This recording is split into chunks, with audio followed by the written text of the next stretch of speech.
Do not obey.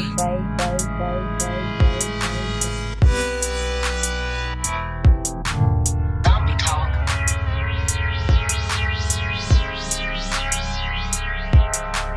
I've seen some things you cannot explain.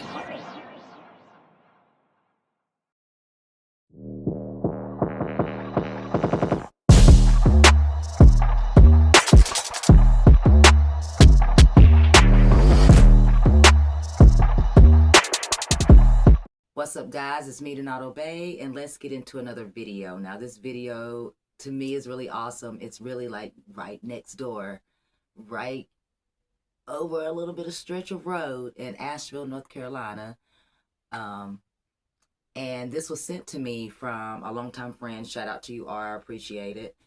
And it breaks down one of the many, many, many haunted places that Asheville and all these surrounding areas of Asheville, North Carolina have to offer, okay? But it does a better breakdown and a backstory behind it. I don't believe I've covered this building, and if I have, I don't believe it was like in depth.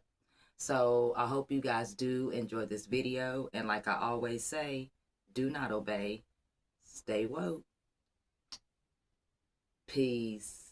We're taking you back to the 1930s in Asheville to tell you about a murder in the mountains. Some say the victim and the man who confessed to the crime are still making moves.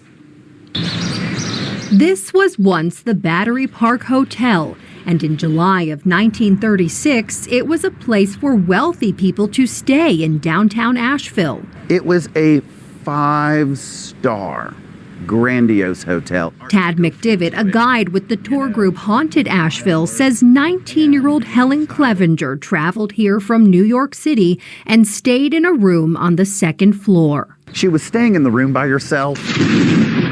It was definitely, from what I have read, a stormy, thundery night. In the morning, he says Helen was discovered brutally murdered in her room. The investigation ends up taking a few weeks. Tad says business at the Battery Park Hotel turned bad after magazines reported on the murder. Several of the magazines are referring to the business as the Murder Hotel.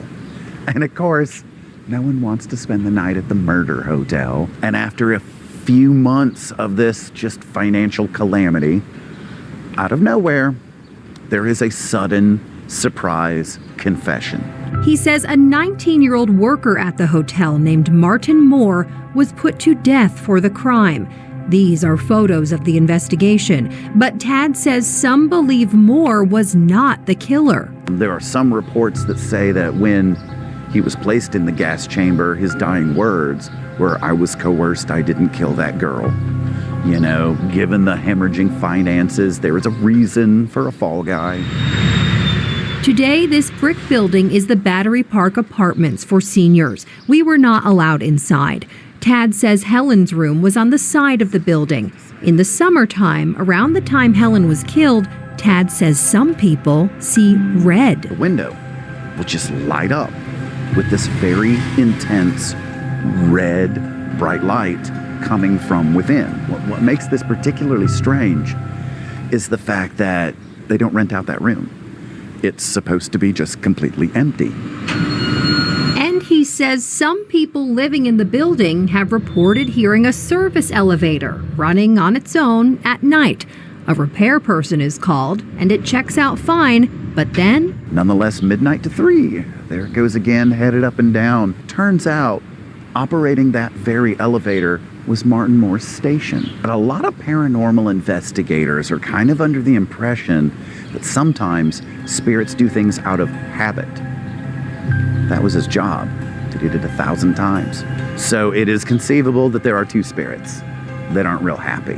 Both perhaps still hoping to share their stories about what happened on that stormy night in Asheville in 1936.